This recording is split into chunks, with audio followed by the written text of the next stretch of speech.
Nĩ maabitha a thirikari magĩthiĩ na mbere na mũngũrũrio thukuru-inĩ wa mũthingi wa mũndũ kĩũmbe wa FMA Academy itũũra-inĩ rĩa Timao kũrĩa arutwo 130 mathomagĩra, na thutha wa gũthiũrũrũka itua rĩa kũmĩhinga rĩgakinyanĩrio na mwene gũtunywo marũa.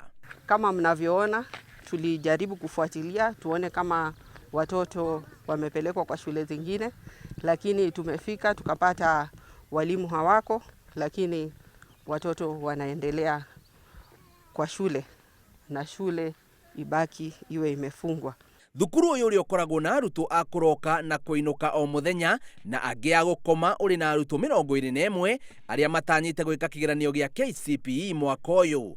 Obitha a gĩthomo maugĩte atĩ amwe a arutani ao matikinyanĩirie ikĩro kuona matirĩ nginya marũa ma TSC. Structures that are not providing safety to the pupils or learners here. Ya pili, tulikuta hii shule haina walimu ambao wamekuwa registered by the TSC, or rather we are saying that the teachers here are not qualified, including the head teacher of the school. And we've also come across areas that are not hygienic to the learners in the compound. Pia tumekuta maneno ya curriculum mpya ya CBC. It's like the school is not really implementing the new curriculum. Rĩu arutwo a thukuru ũyũ nĩ megũthamĩrio thukuru-inĩ ũngĩ. Tumesema watoto wataenda shule zingine, tumefanya arrangements. Watoto wote wataenda 100 na hata wale ambao ni candidates tutafanya mipango ili waweze kufanya mitihani bila shida yoyote.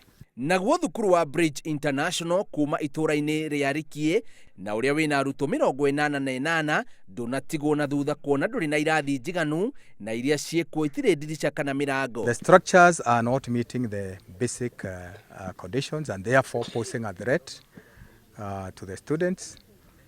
And therefore we've also closed that school. Mahali ilipo ni mahali padogo sana na yale majengo pia si mazuri vile, ni ya hali ya chini, na wanafunzi wenye wako pale kama 88 pia wataondolewa waende katika shule zingine. Thukuru wa Springs Fair Academy uhetwo kiumia kĩmwe gũthondeka kũrĩa kwĩtanu kwaga ũguo onaguo ũhingwo. Maabitha aya makiuga mĩũngũrũrio ĩno no ĩgũthiĩ na mbere. Ngĩribotera Inooro TV, njĩtagwo Bio wa Wambui.